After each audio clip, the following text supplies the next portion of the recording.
ಆತ್ಮಾವಲೋಕನ ಸಮಸ್ತ ಪ್ರೇಕ್ಷಕ ವೃಂದದವರಿಗೆ ಸ್ವಾಗತ ಸುಸ್ವಾಗತ. ಬಹಳ ಧಾವಂತದಲ್ಲಿ ಬಹಳ ಬೇಸರದ ಸಂಗತಿಯಲ್ಲಿ ಈ ಒಂದು ಚಿತ್ರೀಕರಣವನ್ನು ದಾಖಲು ಮಾಡ್ತಾ ಇದ್ದೀನಿ. ನನಗೆ ಎಂಥ ನೋವಾದರೂ ಸಮಸ್ಯೆ ಇಲ್ಲ, ನನಗೆ ರಸ್ತೆಯಲ್ಲಿ ಕಲ್ಲೆಸೆದಾದರೂ ಸಮಸ್ಯೆ ಇಲ್ಲ, ನಾನು ಯಾವುದಕ್ಕೂ ಹೆದರಲ್ಲ ಅಂತ ಹೇಳಿನೇ ಈಗ ಒಂದು ವಿಡಿಯೋ ತುಣುಕನ್ನು ನಾನು ನಿಮ್ಮ ಮುಂದೆ ಪ್ರಸ್ತುತಪಡಿಸ್ತಾ ಇದ್ದೇನೆ.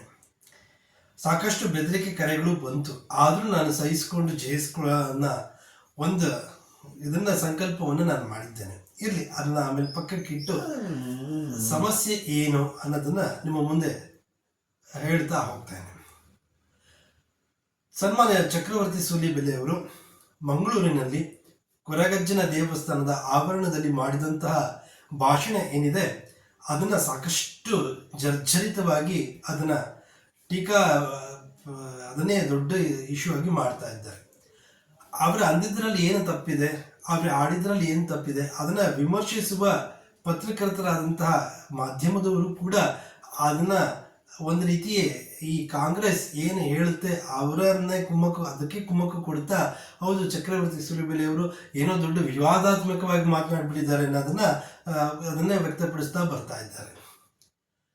ನಾನು ಎಚ್ ಆರ್ ರಂಗನಾಥ್ ಅವರಲ್ಲಿ ಸಾಕಷ್ಟು ಭಕ್ತಿಯನ್ನು ಇಟ್ಕೊಂಡಿದ್ದೆ, ಸಾಕಷ್ಟು ಗೌರವ ಇಟ್ಕೊಂಡಿದ್ದೆ. ಯಾಕೆಂದ್ರೆ ಈ ವ್ಯಕ್ತಿ ಯಾವುದೇ ಒಂದು ರೀತಿಯ ಕುತಂತ್ರಗಳಿಗೆ ಒಳಗಾಗದೆ, ಅದೆಷ್ಟೇ ಕಾಂಗ್ರೆಸ್ ಅಂತ ನೀಚವಾದಂತಹ ಒಂದು ಎಲ್ಲ ತಪ್ಪನ್ನು ದುಡ್ಡು ಹಣದಲ್ಲೇ ಮುಚ್ಚಾಕುವಂಥ ಪಕ್ಷ ಎಷ್ಟೇ ಕುರುಕುಳ ಕೊಟ್ಟರು ಕೂಡ ಅದನ್ನೆಲ್ಲ ಜಯಿಸಿ ಸತ್ಯವನ್ನೇ ಮಾತನಾಡ್ತಾರೆ.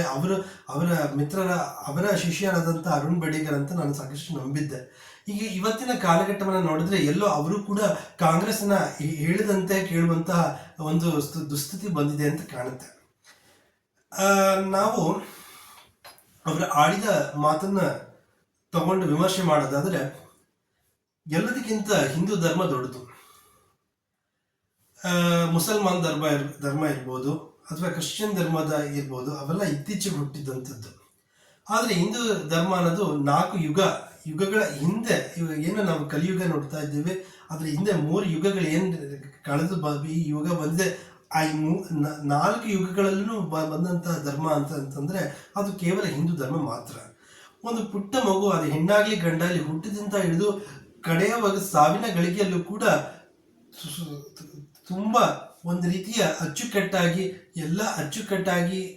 ಜೀವನ ಶೈಲಿಯನ್ನು ಕೊಂಡೊಯ್ಯಬೇಕು ಅಂತ ದೃಷ್ಟಿಯಿಂದ ಹೇಳಿರೋಂಥ ಕೊಟ್ಟಿರೋಂಥ ಸಾಕಷ್ಟು ಉಪನಿಷತ್ ದರ್ಶನ ಇರ್ಬೋದು, ಅಥವಾ ವೇದಗಳಿರ್ಬೋದು, ಅಥವಾ ಸಂಗೀತದಲ್ಲಿ ದಾಸ ಸಾಹಿತ್ಯ ಇರ್ಬೋದು, ಎಲ್ಲವೂ ಕೂಡ ಮಾನವನ ಏಳಿಗೆಯಾಗಿಯೇ ಹಿಂದೂ ಧರ್ಮದಲ್ಲಿ ಇದೆ. ಎಲ್ಲೂ ಹಿಂದೂ ಧರ್ಮದಲ್ಲಿ ಇನ್ನೊಬ್ರಿಗೆ ಕಲ್ಲೊಡಿ, ಇನ್ನೊಬ್ರಿಗೆ ಚೂರಿ ಚುಚ್ಚು, ಇನ್ನೊಬ್ರಿಗೆ ಕತ್ತಿ ತಗೊಂಡು ಬಡದಾಡು ಕಡಿ, ಒಡಿಬಡಿ ಕಡಿ ಅನ್ನೋದು ಇಲ್ವೇ ಇಲ್ಲ. ಈ ಕಾಂಗ್ರೆಸ್ ಅನ್ನೋದು ಒಡಿಬಡಿ ಕಡಿಗೆ ಸಂಬಂಧಪಟ್ಟಂತಹ ಸರ್ಕಾರ. ಅವ್ರಿಗೆ ಏನೇ ನೀವು ನೇರವಾಗಿ ಮಾತನಾಡೋಕೆ ಹೋಗಿ ಅಂತ ಅಂತಾರೆ. ಅವರಿಗೆ ಎಲ್ಲೂ ಕೂಡ ಸಾತ್ವಿಕವಾಗಿ ನಡೆದುಕೊಂಡಿದ್ದಂಥ ಪ್ರಮೇಯನೇ ಇಲ್ಲ. ಅದು ಆ ಕಡೆ ಗಿಡೋಣ. ಚಕ್ರವರ್ತಿ ಅವರು ಏನು ಮಾತನಾಡಿದ್ರು, ಎಲ್ಲದಕ್ಕಿಂತ ಹಿಂದೂ ಧರ್ಮ ಶ್ರೇಷ್ಠವಾದಂಥ ಧರ್ಮ. ಹಿಂದೂ ಧರ್ಮದಲ್ಲಿ ಸಾಕಷ್ಟು ಶ್ರದ್ಧೆ ಇದೆ.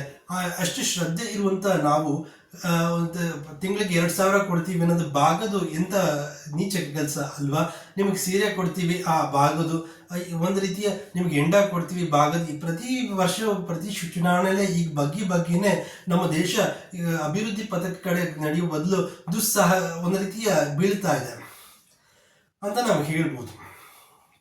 ಇನ್ನು ಅವ್ರು ಏನ್ ಮಾತನಾಡಿದ್ರು, ಒಂದು ರೀತಿಯ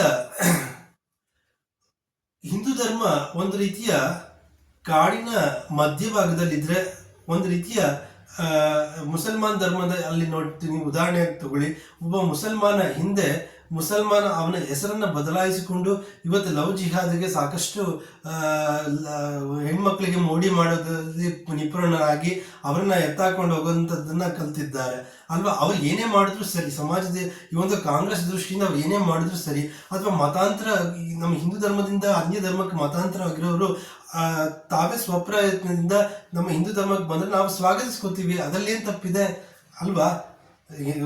ಮಾತೃಧರ್ಮ ಅವರ ಆದಂಥ ಈ ಹಿಂದೂ ಧರ್ಮ, ನೀನು ಯಾವುದೋ ಒಂದು ಗಳಿಕೆಯಲ್ಲಿ ನೀನು ಏನೋ ನಿನ್ಗೆ ಅರಿವಿದ್ದೋ ಅರಿವಿಲ್ದನೋ ಯಾವುದೋ ಒಂದು ಷಡ್ಯಂತ್ರಕ್ಕೆ ಈ ರೀತಿ ಕಾಂಗ್ರೆಸ್ ಕುತಂತ್ರಕ್ಕೆ ಬಲಿಯಾಗಿ ನೀನು ಅನ್ಯ ಧರ್ಮಕ್ಕೆ ನೀನು ಮತಾಂತರ ಆದರೂ ಕೂಡ ಮನ ಪರಿವರ್ತನೆ ಆಗಿ ಪುನಃ ನೀನು ನಮ್ಮ ಹಿಂದೂ ಧರ್ಮಕ್ಕೆ ಬಂದರೆ ಯಾಕೆ ಸೇರಿಸ್ಕೋಬಾರ್ದು ಅದ್ರಲ್ಲಿ ತಪ್ಪೇನಿದೆ?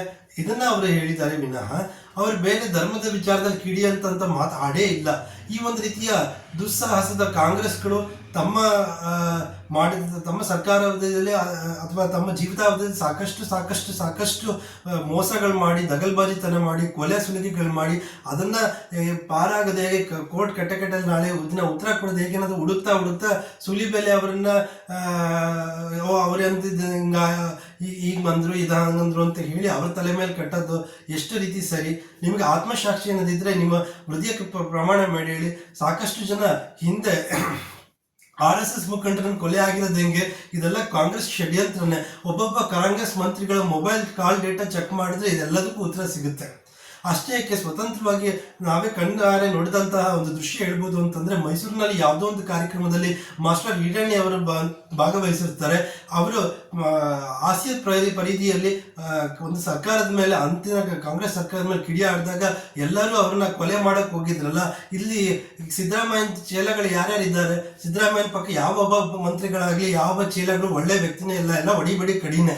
ಅವ್ರಿಗೆ ನೀವೇನೇ ಮಾತನಾಡೋಕೆ ಹೋಗಿ ಇಲ್ಲ ಹೊಡೆದಾಕ್ತಾರೆ, ಇಲ್ಲ ಬಡ್ದಾಕ್ತಾರೆ, ಇಲ್ಲ ಕೊಲೆ ಮಾಡ್ತಾರೆ. ಇಂಥ ಜನನೇ ನಾವು ಯಾಕೆ ಆರಿಸ್ಕೋಬೇಕು? ಇಂಥವ್ರಿಗೆ ಯಾಕೆ ಓಟ್ ಹಾಕಬೇಕು? ನೀವು ಓಟ್ ಹಾಕ್ಬೇಕಾದ್ರೆ ಯೋಚನೆ ಮಾಡೋದಾನೆ ಹಾಕ್ಬೇಕಾಗಿರೋದು. ಅದನ್ನ ಅವರು ಸಾರ್ವಜನಿಕವಾಗಿ ಹೇಳಿ ಒಂದು ರೀತಿಯ ಸಾರ್ವಜನಿಕವಾಗಿ ಜನಗಳು ಕೆಟ್ಟೋಗ್ತಾ ಇರೋದನ್ನ ಒಳ್ಳೆ ದಾರಿ ತರೋ ಪ್ರಯತ್ನ ಮಾಡ್ತಾ ಇದ್ದಾರೆ. ಅದ್ರಲ್ಲಿ ಏನ್ ತಪ್ಪಿದೆ? ಇನ್ನೊಂದು, ನಾವೆಲ್ಲ ಹಣಕ್ಕಾಗಿ ನಮ್ಮ ಸಿದ್ಧಾಂತವನ್ನ ಬಿಟ್ಕೊಡ್ಬಾರ್ದು. ನಮ್ಮ ಸಿದ್ಧಾಂತ ಏನಿದ್ರು ಕೂಡ ಋಷಿ ಮುನಿಗಳ ಒಂದು ಪರಂಪರೆ ರಕ್ತಗತ ನಮಗೆ ಬಂದಿದ್ದರಿಂದ ನಾವು ಸಾಕಷ್ಟು ಒಂದು ಶ್ರದ್ಧಾಳುಗಳಾಗಿ ಒಂದು ರಾಷ್ಟ್ರವನ್ನ ಕಟ್ಟುವಂತಹ ಕೆಲಸ ಕೈ ಹಾಕಬೇಕು ವಿನಃ ಒಂದು ಕಾಂಗ್ರೆಸ್ ಅನ್ನೋದಲ್ಲಿ ಅಲ್ಲಿ ಯಾವ ಮಂತ್ರಿಗಳು ತಗೊಳ್ಳಿ, ಯಾವ ಅಧಿಕಾರಿಗಳು ತಗೊಳ್ಳಿ, ಎಲ್ಲ ದಗಲ್ಬಾಜಿತನದಿಂದ ಬಂದವರು.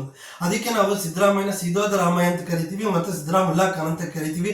ಇಷ್ಟೆಲ್ಲ ಚೀಮಾರಿಯಾಗಿ ಕೋರ್ಟ್ ಕಟ್ಟಕಡೆ ಮೇಲೆ ಹೋದ್ರೆ ಆ ಮನುಷ್ಯನಿಗೆ ಒಂಚೂರು ಮಾನ ಮರ್ಯಾದೆ ಇಲ್ಲ. ಪುನಃ ನನಗೆ 14 ಸೈಡ್ ಬೇಕು ಅಂತ ಕೂತಿದ್ದಾನೆ ಅಂತ. ಇಂಥ ವ್ಯಕ್ತಿಗಳನ್ನ ನಾವೆಲ್ಲ ಆರಿಸ್ಕೊಂಡ್ವಲ್ಲ ಅನ್ನೋದನ್ನ ಒಂದು ರೀತಿ ಪೆಚ್ಚಾಗಂತೆ ಅಲ್ವಾ? ಹೋಗಿ ಇಂಥ ಮಹಿಷಾಸುರನ ಮರ್ದಿಸಿ ಒಂದು ಧರ್ಮವನ್ನ ರಕ್ಷಿಸುವಂತ ಚಾಮುಂಡೇಶ್ವರಿ ಕ್ಷೇತ್ರದಲ್ಲಿ ಇಂಥ ಒಬ್ಬ ಪುನಃ ಮಹಿಷಾಸುರ ಬಂದಿದ್ದಾನಲ್ಲ ಅಂತಾನೆ ಅನ್ಸುತ್ತೆ ವಿನಃ ಅವನಲ್ಲಿ ಏನು ಒಳ್ಳೆ ಗುಣ ಕಾಣ್ತೀರಿ ನೀವು ಅಂತ ಅಲ್ವಾ? ಇದನ್ನ ನಾನು ಹೇಳ್ತಾ ಇದ್ದೀನಿ. ನಾಳೆ ದಿನ ನಾನು ಕಲ್ಲು ಹೊಡಿತಾರ ಹೊಡಿಲಿ, ನನಗೆ ಸಾಯಿಸ್ತೀವಿ ಅಂತಂದ್ರೆ ಅವರ ಇಂಥವ್ರು ಹೇಳ್ಕೊಟ್ಟಿರೋದೇ ಹಿಂಗೆ ಅಂತ ನಾನು ಯಾವುದಕ್ಕೂ ನಾನು ಜಗ್ಗಲ್ಲ. ನಾನು ಮೊದಲೇ ಸಾಕಷ್ಟು ಬೆದರಿಕೆ ಕರೆಗಳು ಬಂದಿದೆ, ಅದು ಯಾವುದಕ್ಕೂ ನಾನು ಜಗ್ಗಲ್ಲ ಅಂತಾನೆ ಈ ಮಾತನ್ನ ಹೇಳ್ತಾ ಇದ್ದೇನೆ. ಇನ್ನು ಅದು ಬಿಡಿ, ಇನ್ನು ಮುಸಲ್ಮಾನ್ ಧರ್ಮಕ್ಕೆ ಬಂದ್ರೆ ಅವರಲ್ಲಿ ಯಾವುದೇ ರೀತಿಯ ಅವರ ಒಂದು ದೇಗುಲ ಅಥವಾ ಅವರ ಒಂದು ಮಸೀದಿ ಏನಿದೆ ಅಲ್ಲಿ ಯಾವುದೇ ರೀತಿಯ ಒಂದು ಒಳ್ಳೆ ಬುದ್ಧಿಗಳನ್ನ ಅವ್ರಿಗೆ ಹೇಳ್ಕೊಡೋದೇ ಇಲ್ಲ. ಇಂತಿಂಥ ಹಿಂದೂಗಳನ್ನ ಹಿಂಗಂದ್ರೆ ಅವ್ರ ಕಲ್ಲು ಹೊಡಿ, ಅವ್ರಿಗೆ ಚೂರಿ ಹಾಕೋ, ಅವ್ರನ್ನ ಸಾಯಿಸು, ಅವ್ರನ್ನ ಹೊಡಿ ಬಡಿ ಅಂತಾನೆ ಅವ್ರ ಮುಲ್ಲಾಗಳು ಹೇಳ್ಕೊಡ್ತಾರೆ ವಿನಃ ಕೈ ಮುಗಿದು ದೇಶಕ್ಕೆ ಒಳ್ಳೇದಾಗ್ಲಿ, ನಮ್ಮ ಮನೆಗೆ ಒಳ್ಳೇದಾಗ್ಲಿ, ನಮ್ಮ ಒಂದು ಸಮಾಜಕ್ಕೆ ಒಳ್ಳೇದಾಗ್ಲಿ ಅಂತ ಯಾವ ಬೋಧನೆಗಳು ಕೂಡ ಮುಲ್ಲಾ ಖಾನ್ಗಳು ಮಾಡೋದಿಲ್ಲ. ಅವ್ರು ಆ ಥರ ಮಾಡೋದಿದ್ದಿದ್ರೆ ಇವತ್ತು ಇಡೀ ಭಾರತ ದೇಶಕ್ಕೆ ಒಬ್ಬರೇ ಅಬ್ದುಲ್ ಕಲಾಂ ಅಲ್ಲ, ಸಾವಿರಾರು ಜನ ಅಬ್ದುಲ್ ಕಲಾಂ ಇರ್ತಿದ್ರು. ಹಿಂದೆ ಎಲ್ಲ ಒಳ್ಳೊಳ್ಳೆ ಮುಸಲ್ಮಾನಗಳು ಇದ್ರು. ಮಿರ್ಜಾ ಇಸ್ಮಾಯಿಲ್ ಇರ್ಬೋದು ಅಥವಾ ಅಬ್ದುಲ್ ಕಲಾಂ ಅವರೇ ಇರ್ಬೋದು. ಅವ್ರ ಕಾಲ ಆಗೋಯ್ತು. ಈಗಿನ ಕಾಲ ಏನಿದ್ರು ಒಡಿಬಡಿ ಕಡಿಗೆ ತಂದು ನಿಲ್ಸಿದ್ದಾರೆ. ಯಾಕೆ?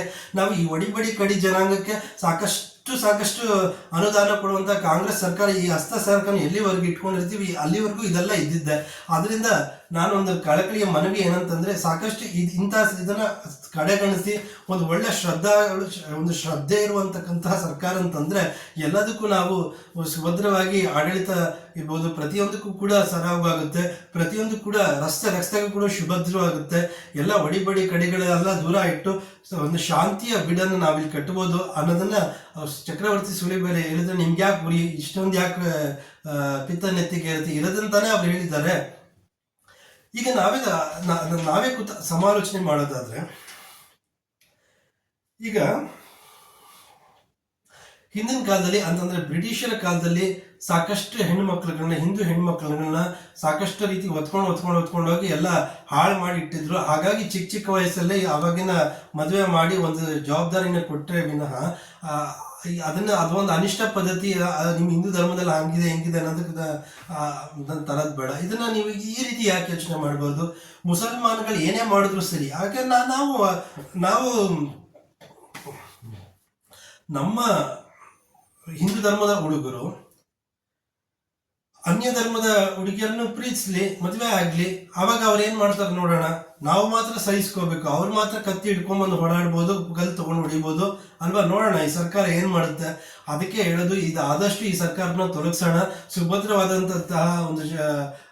ಸುಭದ್ರವಾದಂತಹ ಭಾರತ ದೇಶವನ್ನು ಕಟ್ಟುವಂತಹ ಸರ್ಕಾರ ಆದಷ್ಟು ಬೇಗ ಬರಲಿ ಅಂತ ಆಶಿಸ್ತಾ ಈ ಒಂದು ದುಃಖದ ಈ ಮಾತುಗಳನ್ನ ಆಡಿ ಮುಗಿಸ್ತಾ ಇದ್ದೇನೆ. ನಮಸ್ಕಾರ.